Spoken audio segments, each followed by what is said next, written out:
यहाँ एक परिभाषा लिखी हुई है।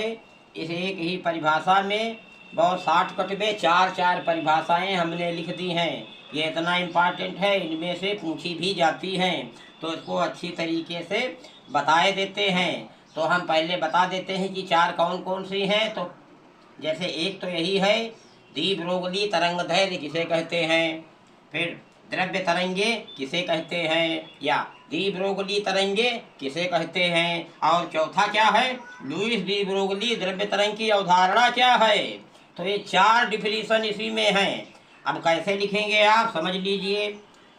क्या है, फोटान की तरह ही द्रव्य का प्रत्येक कण तरंगों के रूप में गति करता है।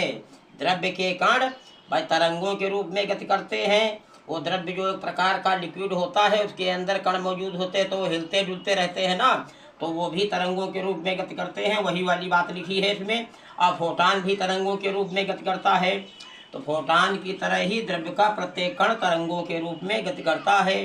अतः द्रव्य कणों की तरंग को द्रव्य तरंगे और तरंगों की तरंग धैर्य को द्विभ्रोगली तरंग धैर्य कहते हैं।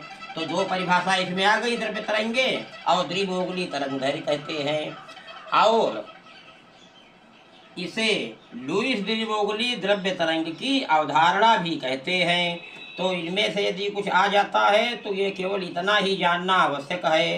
यही लिख देंगे आप कि द्रव्य तरंगे, तो ये वाला लिख देंगे।